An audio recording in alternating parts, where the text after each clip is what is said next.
നമസ്കാരം. നോക്കാം ഇന്നത്തെ പ്രധാന 10 വാർത്തകൾ.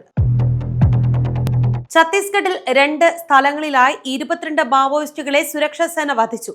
ബിജാപൂർ ദന്തേവാഡ ജില്ലാ അതിർത്തിയിലും കാങ്കീറിലുമാണ് ഏറ്റുമുട്ടൽ. ബിജാപൂരിൽ 18 പേരും കാങ്കറിൽ 4 പേരുമാണ് കൊല്ലപ്പെട്ടത്. ഏറ്റുമുട്ടലിൽ റിസർവ് സേനാംഗവും കൊല്ലപ്പെട്ടു. ഇന്ന് രാവിലെ മുതൽ പ്രദേശത്തെ വനമേഖലയിൽ സുരക്ഷാ സേനയും മാവോയിസ്റ്റുകളുമായി ഏറ്റുമുട്ടൽ നടക്കുന്നു. 2 പേരെയാണ് ആദ്യം വധിച്ചത്. ഉച്ചയോടുകൂടി കൊല്ലപ്പെട്ടവരുടെ എണ്ണം ഉയർന്നു. സംസ്ഥാനത്ത് താപനില ഉയരുന്ന സാഹചര്യത്തിൽ മുന്നറിയിപ്പുമായി കേന്ദ്ര കാലാവസ്ഥാ വകുപ്പ്. ഇടുക്കി, കൊല്ലം ജില്ലകളിൽ റെഡ് അലർട്ട്. ഈ ജില്ലകളിൽ UV ഇൻഡെക്സ് 11 മുകളിലെത്തി. UV ഇൻഡെക്സ് 11 രേഖപ്പെടുത്തിയത് കൊല്ലത്ത് കൊട്ടാരക്കരയിലും ഇടുക്കിയിൽ മൂന്നാറിലും. മുതിർന്ന നേതാവ് K. ഇസ്മായിലിനെ CPI സസ്പെൻഡ് ചെയ്തു. 6 മാസത്തേക്ക് സസ്പെൻഡ് ചെയ്യാൻ സംസ്ഥാന നിർവാഹക സമിതി യോഗ തീരുമാനം. മുൻ എറണാകുളം ജില്ലാ സെക്രട്ടറി P. രാജുവിന്റെ മരണത്തിന് പിന്നാലെ ഇസ്മായിൽ നടത്തിയ പാർട്ടി വിമർശനത്തിനാണ് നടപടി. സംഭവത്തിൽ ഇസ്മായിലിനോട് വിശദീകരണം തേടിയിരുന്നു. ഇസ്മായിലിന്റെ പ്രതികരണത്തിനെതിരെ CPI എറണാകുളം ജില്ലാ കമ്മിറ്റി പരാതി നൽകിയിരുന്നു. ആശാ വർക്കർമാർക്ക് ഐക്യദാർഢ്യവുമായി UDF MLA-മാർ.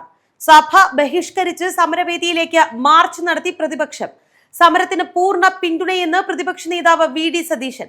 സമരം കടുപ്പിക്കുന്നതിന്റെ ഭാഗമായി ആശാപ്രവർത്തകർ നിരാഹാര സമരം ആരംഭിച്ചു. ആശാപ്രവർത്തകരുടെ സംഘടനാ ജനറൽ സെക്രട്ടറി ബിന്ദു, പ്രവർത്തകരായ ഷീജ, തങ്കമണി എന്നിവർ നിരാഹാരത്തിൽ. അവകാശങ്ങൾ നേടിയെടുക്കുന്നതുവരെ സമരത്തിൽ നിന്ന് പിന്മാറില്ല എന്ന നിലപാടിൽ പ്രവർത്തകർ. മൈസൂർ പാരമ്പര്യ വൈദ്യൻ ഷാബാസ് ഷെരീഫിന്റെ കൊലപാതക കേസിൽ 3 പ്രതികൾ കുറ്റക്കാരെന്ന് കോടതി.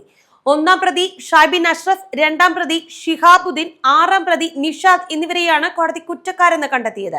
മറ്റുള്ള പ്രതികളെ കോടതി വെറുതെ വിട്ടു. മഞ്ചേരി അഡീഷണൽ ജില്ലാ കോടതി 1 കേസിൽ വിധി പറഞ്ഞത്. മൃതദേഹമോ മൃതദേഹാവശിഷ്ടങ്ങളോ ഒന്നും ലഭിക്കാത്ത കേസിൽ നിർണായകമായത് ശാസ്ത്രീയ പരിശോധനാ ഫലങ്ങൾ. മൃതദേഹാവശിഷ്ടങ്ങൾ ലഭിക്കാതെ വിചാരണ പൂർത്തിയാക്കിയ കേരളത്തിലെ അപൂർവം കൊലക്കേസാണ് ഷാബാസ് ഷെരീഫ് കേസ്. സഹോദരിമാരെ നിരന്തരം പീഡിപ്പിച്ച അമ്മയുടെ സുഹൃത്ത് പിടിയിൽ. അയ്യമ്പുഴ സ്വദേശിയായ ടാക്സി ഡ്രൈവർ ധനേഷാണ് എറണാകുളം കുറുപ്പംപിടിയിൽ അറസ്റ്റിലായത്. കുട്ടികളുടെ അമ്മയുമായി ഉണ്ടായിരുന്ന സൗഹൃദം മുതലെടുത്തായിരുന്നു പീഡനം.